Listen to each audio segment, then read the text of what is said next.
भाजपात प्रवेश म्हणजे सर्व पापांचे शुद्धीकरण. बडगुजर यांच्यावरील SIT चौकशी गोदावरीत वाहून गेली. नाशिक.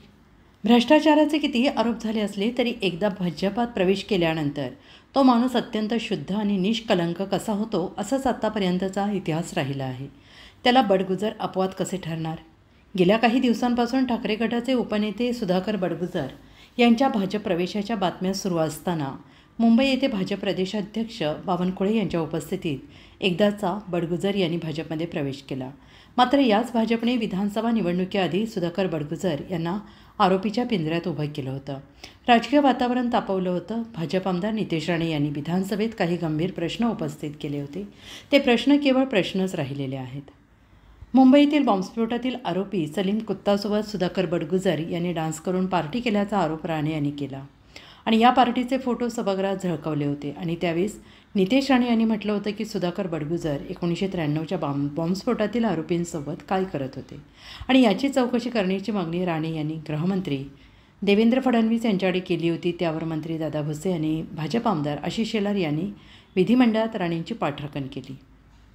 यावर गृहमंत्री देवेंद्र फडणवीस यांनी म्हटलं होतं की बॉम्बस्फोटातल्या आरोपीसोबत पार्टी करण्याचा विषय अतिशय गंभीर आहे. देशाचा शत्रू असलेल्या दाऊदचा जवळचा सहकारी सलीम कुत्ता हा खरं तर पॅरोलवर बाहेर होता.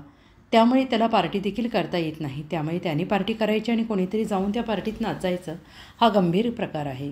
1993च्या बॉम्बस्फोटातील आरोपी सलीम कुत्तासोबत संबंधित व्यक्तीचा काय संबंध आहे? अशी पार्टी करण्यात कोण कोण होते? त्याला कोणाचा वरदहस्त होता का हे तपासण्यात येईल. बॉम्बस्फोटातील आरोपीसोबत कोण पार्टी करत असेल तर याचा अर्थ संवेदना मेल्या आहेत असा होतो आणि म्हणून SITच्या माध्यमातून ठरवून दिलेल्या वेळेत या प्रकरणाची चौकशी होईल, तपासणी होईल. तसेच आरोपींवर, दोषींवर कारवाई केली जाईल असे आश्वासन गृहमंत्री देवेंद्र फडणवीस यांनी सभागृहात दिले. मात्र आता आमदार नितेश राणे यांच्याबरोबरच मुख्यमंत्री देवेंद्र फडणवीस यांचे देखील सूर बदलल्याचे चित्र आहे. आता नितेश राणे यांनी म्हटलं आहे की हिंदुत्वाचा धागा पकडून आमच्यासोबत कोणी येत असेल तर आम्ही त्याचे स्वागत करणार. बडगुजर आता 100% भगवाधारी झाले, त्यामुळे ते आमच्यासोबत येणार असतील तर त्यांचे स्वागत आहे. तर मुख्यमंत्री देवेंद्र फडणवीस बडगुजर यांच्या भाजप प्रवेशानंतर म्हणतात की बडगुजर यांच्यावर टीका करण्यात आली होती ही गोष्ट खरी आहे. हे सगळं बडगुजर त्या पक्षात ठाकरे गटाच्या शिवसेनेत असताना झालेलं आहे.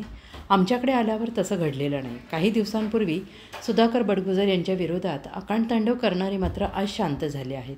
त्यामुळे भाजपच्या वॉशिंग मशीनचे लाभार्थी झाले की सर्वच पावन होतात अशी चर्चा सामान्य नागरिकांपासून ते राजकीय निरीक्षकांपर्यंत सुरू आहे. अशी शिस्त भाजपची आहे का? हेच पक्षाचे नियम आहेत का? असे अनेक प्रश्न सर्वसामान्य नागरिकांना पडले असतील तर त्याचे भाजपला घेणं ना देणं म्हणजे दुसऱ्या पक्षातील एखादा भाजपवर बोलू लागला तर त्याला गार कसं करायचं याची शिकवण भाजपच्या ज्येष्ठ नेत्यांकडून या निमित्ताने देण्यात येत असल्याचं दिसून येत आहे.